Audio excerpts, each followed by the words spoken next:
दोस्तों 5.1 बहुत यूज़ किए, लेकिन ऐसा कॉम्पैक्ट 5.1 जो आप मेरे पीछे रखा हुआ देख रहे हो ऐसा नहीं देखा होगा आपने। ये इतना कॉम्पैक्ट है कि इसका जो वजन है सिर्फ 6 किलो, उससे भी कम है। सबवूफर भी कॉम्पैक्ट सा है, साउंड बार भी काफ़ी स्लीक एंड कॉम्पैक्ट है। जो छोटे छोटे रियर इसके जो स्पीकर मिलते हैं, सराउंड स्पीकर्स, वो भी काफ़ी कॉम्पैक्ट हैं। दोस्तों मैं जिस साउंड बार सिस्टम की बात कर रहा हूँ उसका नाम है जेब्रॉनिक्स ज़्यूक बार 9451 प्रो 5.1। मजा आएगा काफी, इसको रिव्यू करेंगे और देखेंगे कि ये छोटा पैकेट बड़ा धमाका कैसे है। एक चीज मैं आपको बता दूं, ये कॉस्ट इस समय कर रहा है 10,000 रुपए के आसपास, और सेल में तो ये कर रहा था 8,000 रुपए, उससे भी नीचे। तो उस प्राइस रेंज में दोस्तों आपको ये परचेस करना चाहिए या नहीं, क्या है इसकी खास बात, क्या है इसके ड्रॉबैक, सब कुछ जानेंगे इस वीडियो में। उससे पहले जरा लुक्स डिजाइन की बात कर लेते हैं और स्पेसिफिकेशंस की बात कर लेते हैं। लुक्स डिजाइन जैसे कि दोस्तों मैंने आपको बताया काफी कॉम्पैक्ट है, काफी स्लीक है।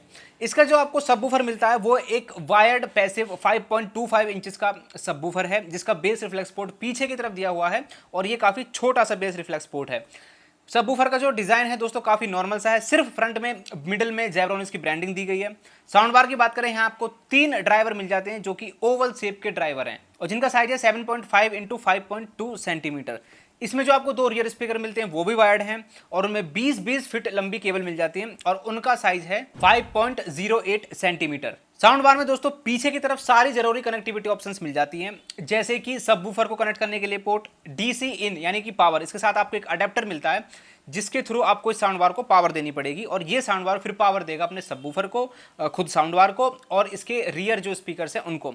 इसके अलावा दोस्तों इसमें AUX का सपोर्ट मिल जाता है, HDMI ARC। साउंड बार के दोस्तों साइड में देखने पे कुछ जरूरी कंट्रोल्स और एक USB का पोर्ट मिलता है। ये USB सपोर्ट करती है 32 GB तक की पेन ड्राइव को। दोस्तों पावर आउटपुट की बात करूं तो साउंड बार का जो टोटल पावर आउटपुट है कंपनी के अकॉर्डिंग 110 वॉट, सबवूफर का 90 वॉट और 20-20 वॉट के इसके जो छोटे छोटे स्पीकर्स हैं, रियर स्पीकर्स, उनका। इस तरीके से दोस्तों पूरे सिस्टम का जो पावर आउटपुट हुआ वो हुआ 240 वॉट। रिमोट की दोस्तों बात करें, सिस्टम को आप दूर से बैठ के कंट्रोल कर सकते हो, रिमोट मिलता है इसमें, बेस ट्रैवल का कंट्रोल मिल जाता है, साथ ही साथ आपको इसमें बहुत सारे EQ प्रीसेट मिल जाते हैं, movie mode, music mode, news mode, और साथ ही साथ दोस्तों जो इसका सेंटर स्पीकर है साउंड बार का, जो मिडिल स्पीकर होता है, उसके वॉल्यूम को कंट्रोल करने के लिए आपको इसमें रिमोट में एक अलग से स्विच दिया गया है। साथ ही साथ आपके जो रियर स्पीकर्स हैं उनकी भी वॉल्यूम को अलग से कंट्रोल कर पाओगे। दोस्तों बहुत हो गई लुक्स एंड डिजाइन की बातें, अब आप इस साउंड सैंपल को ध्यान से सुनिए, फिर मैं बताता हूं कि ये छोटा पैकेट बड़ा धमाका कैसे काम करता है, कितनी लाउड है, कितना बेस है, कितनी क्लैरिटी है, सब कुछ जानेंगे।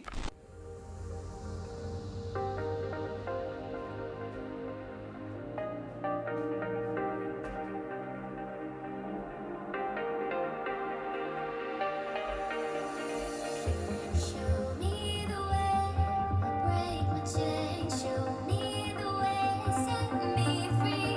Show me the way, break my chains. Show me the way, set me free.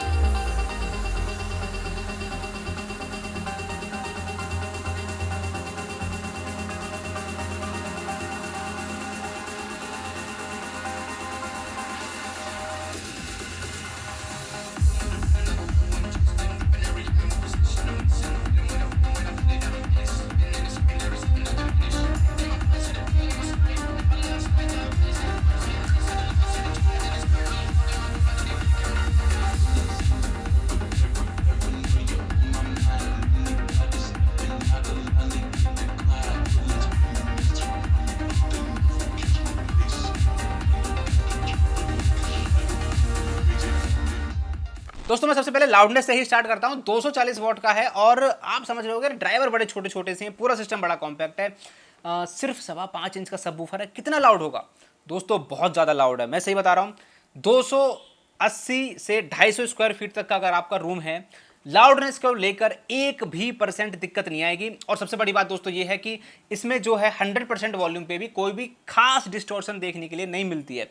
लेकिन हाँ एक प्रॉब्लम है, 75% से ऊपर जाने पे बेस वहीं लॉक हो जाता है, बेस आपको बढ़ता हुआ नजर नहीं आएगा अगर आपने रिमोट से बेस को फुल किया हुआ है तो। इन शॉर्ट अगर आपका रूम क्लोज है और मिडिल से छोटा साइज का रूम है तो छोटी मोटी पार्टी भी करनी पड़े तो आप इजीली कर सकते हो।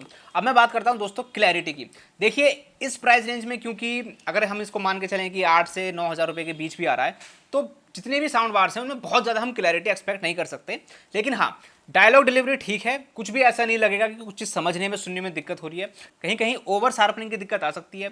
डिटेलिंग की बहुत ज़्यादा उम्मीद ना करें क्योंकि अलग से ट्यूटर्स नहीं दिए हैं, बहुत लिमिटेड सी हाइज आपको यहाँ देखने के लिए मिलेंगी। तो ओवरऑल मतलब डायलॉग को सुनने समझने में कोई भी किसी भी तरीके की दिक्कत फेस नहीं की मैंने। अब मैं आ जाता हूँ दोस्तों इसके बेस वाले पार्ट पे।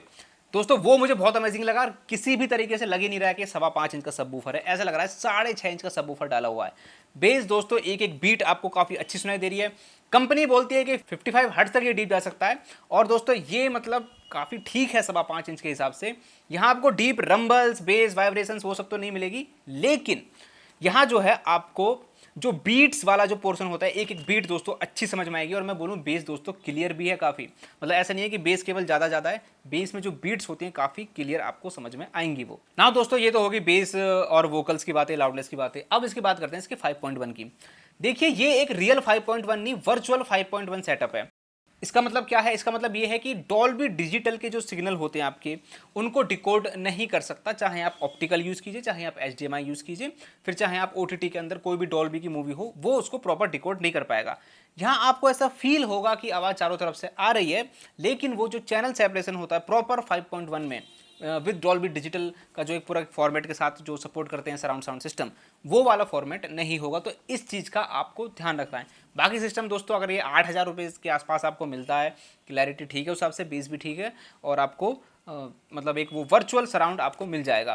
तो मेरे हिसाब से दोस्तों सिस्टम काफ़ी पास है, काफ़ी ठीक है। और मैं चलता हूँ, मिलता हूँ किसी नेक्स्ट वीडियो में नेक्स्ट टॉपिक के साथ। अभी के लिए बाय।